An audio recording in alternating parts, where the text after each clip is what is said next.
Hello everyone, how are you? I hope you all are fine and doing great. Myself Abhishek Sanu and welcome to my channel. So guys, in this video we will talk about how my COT exam went. It went right or it went wrong. So सबसे पहले बात करते हैं कि मैं एक NEET student था और मैं नीट की प्रिपरेशन कर रहा था. जब मैंने 2 साल नीट की प्रिपरेशन करी तो मैंने सोचा कि एक एग्रीकल्चर एग्जाम होता है जो COT के अंदर आता है, उसको भी एक बार देख लेते हैं क्या फर्क पड़ता है कि सिलेबस तो सेम ही है और पढ़ना भी सेम ही है तो ठीक है. और मजे में हमने एग्जाम भी दे दिया और मैंने एग्जाम दिया था, बहुत ज़्यादा सीरियस नहीं था बट मैंने ऐसे ही दे दिया था एग्जाम सो दैट कि बस दे देते हैं, देख लेते हैं कैसा एक्सपीरियंस होगा, क्योंकि इस बार निकलेगा नहीं, मैंने एग्रीकल्चर पढ़ा नहीं है और तो कैसे ही निकलेगा. और साथ में मुझे इंग्लिश और जीके जीएस भी था, तो मेरे को फर्स्ट टाइम तो यही लगा कि इंग्लिश और जीके जीएस के बेसिस पे भी हमारी आईसीआर की रैंक कैलकुलेट होगी है, जो कि बाद में मैं गलत था कि ओनली जो है पीसीबी के बेसिस पे ही हमारा आईसीआर का रैंक डिसाइडेड होता है. जीके जीएस उसमें और इंग्लिश उसमें कंक्लूड नहीं करते. अगर बाकी कोर्स लेते हैं बीएससी के तो उसमें लेते हैं, बट आईसीआर के बीएससी एग्रीकल्चर के लिए वो चीज़ें नहीं ऐड होती है, यानी कि जीके जीएस और इंग्लिश के मार्क नहीं. तब तो मुझे लग रहा था कि ऐड होते होंगे, तो मेरा ऐसा अच्छा गया नहीं था. जीके जीएस और इंग्लिश ठीक ठाक चला गया था बट पीसीबी सही गया था.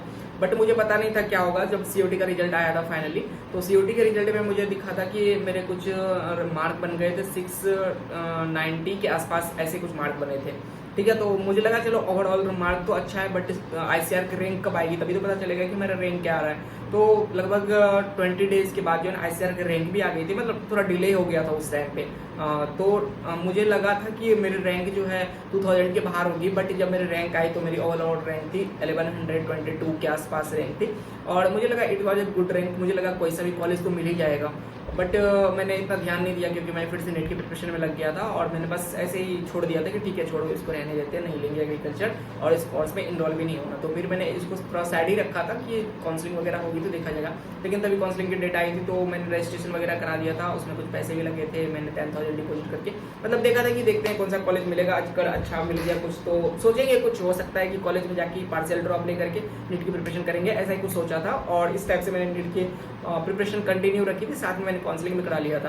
काउंसलिंग कराने पे मेरे को मेरी चॉइस फिलिंग मिस्टेक हो गई क्योंकि मैं खुद से ही कर रहा था और मैंने उतना ध्यान नहीं दिया था कि मुझे एग्रीकल्चर जाना है तो मैं चॉइस फिलिंग क्या करूँ नहीं करूँ. मैंने 3rd नंबर पे ना TNAU रख दिया था और जिसकी वजह से मुझे TNAU अलॉट हो गया और साउथ इंडिया जाना मेरे लिए काफ़ी मुश्किल था, तो मैंने उसको इग्नोर कर दिया. नहीं ऐसा हुआ था कि पहले जूनागढ़ मुझे अलॉट हुआ था. मैंने जूनागढ़ को बोला छोड़ते हैं, देखते हैं बाद में कोई और.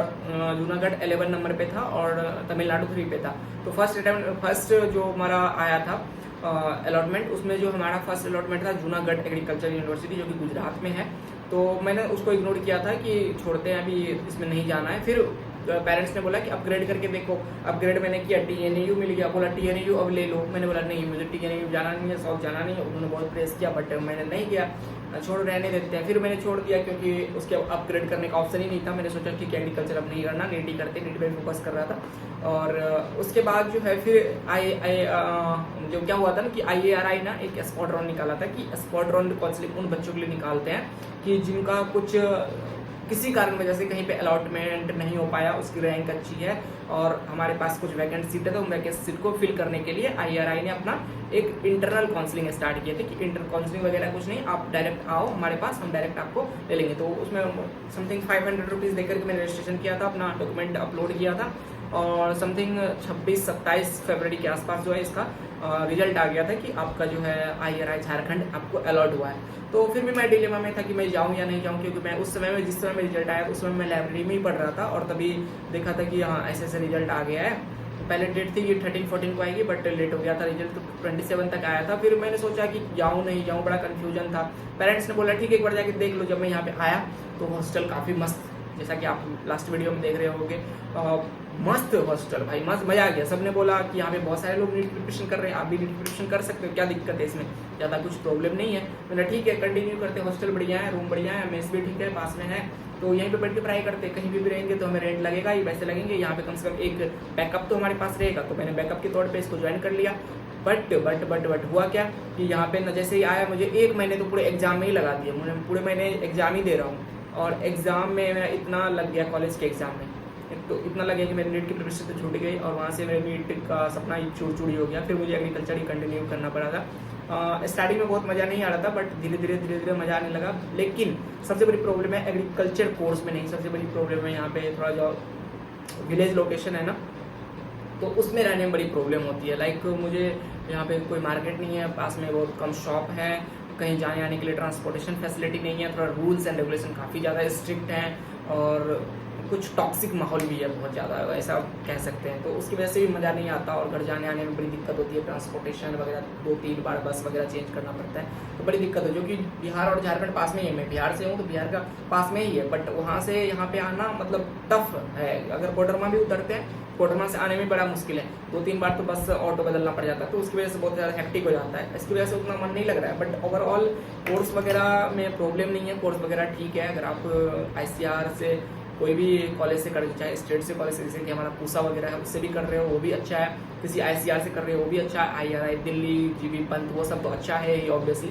लेकिन किसी अच्छे कोर्स से जो कि एक्रेडिटेड है ICR के अंदर में, तो वो आप कर सकते हो, कोई दिक्कत नहीं है इसमें। हाँ, बट एक चीज़ है कि जैसे नीट में आप नीट स्टूडेंट हो तो नीट जैसी फैसिलिटी यहाँ पे नहीं मिलेगी, नीट जैसा सेटिस्फैक्शन नहीं मिलेगा, नीट जैसी पे नहीं मिलेगी, नीट जैसे रिस्पेक्ट नहीं मिलेगी, नीट जैसे फ्रेंड नहीं मिलेंगे, नीट जैसा वाइफ नहीं मिलेगा, नीट जैसे कुछ भी नहीं होगा। मतलब कंप्लीटली डिफरेंट है। एग्रीकल्चर बहुत अलग डिफरेंट फील्ड है as compare to NEET MBBS, जैसे कि आप जानते ही होंगे ये बात। तो बाकी रही बात और ओवरऑल कैंपस, अभी मुझे 2 साल हो चुके हैं इस कॉलेज में, 2 साल से मैं यहीं पे हूँ और 2 साल से ठीक ठाक चल रही है गाड़ी, जैसे जैसे चलनी चाहिए वैसे वैसे चल रही है। बीच बीच में मतलब यहाँ पे कुछ फंक्शन वगैरह हो जाते हैं, थोड़ा मन लगा रहता है। बाकी बस मेरा यही एक्सपीरियंस था COT एग्जाम देने का कि मैंने इस एग्जाम को बहुत ज़्यादा सीरियसली नहीं लिया था, बट ये फिर भी क्रैक हो गया। भगवान की मर्जी है, अगर आपको वो करवाना चाहते तो आपको कैसे भी करवा देंगे, आप सीरियस रहो नहीं रहो फिर भी हो जाता है।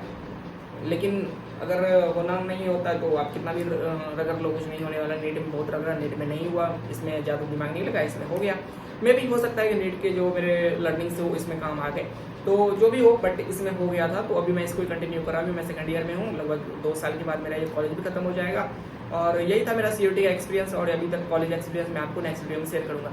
सो कमेंट भी लो कि आपको और क्या जानना हो, नेक्स्ट प्रोसेस जानना कि COT में कौन से डॉक्यूमेंट लगते हैं, क्या प्रोसीजर होता है और मैंने क्या फॉलो किया था जो कि मैं IRI झारखंड ले पाया हूँ। सो कमेंट कर देना और जो भी डाउट होंगे मैं क्लियर करूँगा। So see you in the next video, till then okay bye bye.